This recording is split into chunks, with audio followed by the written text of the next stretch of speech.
തമിഴിൽ ഏറ്റവും അധികം ആരാധകനുള്ള നടനാണ് വിജയ്.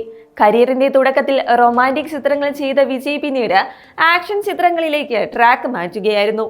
എന്നാൽ ആക്ഷൻ ചിത്രങ്ങൾ മാത്രം ചെയ്യുന്ന വിജയുടെ റൊമാന്റിക് വേർഷൻ കാണാൻ ആരാധകർക്ക് എപ്പോഴും ഇഷ്ടമാണ്. അത്തരം ആരാധകർക്ക് സന്തോഷിക്കാനുള്ള ഒരു വാർത്തയാണ് ഇപ്പോൾ പുറത്തു വരുന്നതും. വിജയുടെ എക്കാലത്തെയും മികച്ച ഹിറ്റുകളിലൊന്നായ സച്ചിൻ റിലീസ് ചെയ്യുന്നുവെന്നാണ് ഏറ്റവും പുതിയ വാർത്ത. ചിത്രത്തിന്റെ നിർമ്മാതാവായ കലൈപ്പുള്ളി എസ് താണുവാണ് ഇക്കാര്യം അറിയിച്ചിരിക്കുന്നത്. ജോൺ മഹേന്ദ്രൻ സംവിധാനം ചെയ്ത 2005 പുറത്തിറങ്ങിയ ചിത്രമായിരുന്നു സച്ചിൻ. തുടർച്ചയായി ആക്ഷൻ ചിത്രങ്ങൾ ചെയ്ത വിജയ് തന്റെ പഴയ റൊമാന്റിക് ട്രാക്കിലേക്ക് വീണ്ടും എത്തിയ ചിത്രമായിരുന്നു സച്ചിൻ.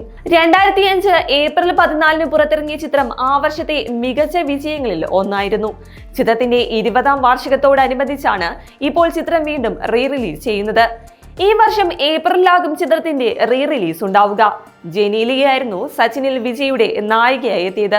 ദേവിശ്രീ പ്രസാദ് ഒരുക്കിയ ഗാനങ്ങൾ ഇന്ന് പലരുടെയും പ്ലേലിസ്റ്റ് ഭരിക്കുന്നവയാണ്. കഴിഞ്ഞ വർഷം വിജയുടെ മറ്റൊരു ഹിറ്റ് ചിത്രമായ ഗില്ലിയും റിലീസ് ചെയ്തിരുന്നു. ഇൻഡസ്ട്രിയൽ ഹിറ്റായ ഗില്ലി ഒരിക്കൽ കൂടി ബിഗ് സ്ക്രീനിൽ എത്തിയത് ആരാധകരും ആഘോഷമാക്കി. റിലീസ് റെക്കോർഡുകളെല്ലാം ഗില്ലി തകർക്കുകയും ചെയ്തിരുന്നു. രജനി ചിത്രം ലാൽ സലാമിന്റെ തമിഴ്നാട് കളക്ഷനും ഗില്ലി തകർത്തെറിഞ്ഞു. അതിനാൽ തന്നെ ഗില്ലിയുടെ മാജിക് സച്ചിൻ ആവർത്തിക്കുമോ എന്ന് കാണാൻ കാത്തിരിക്കുകയാണ് ആരാധകരും.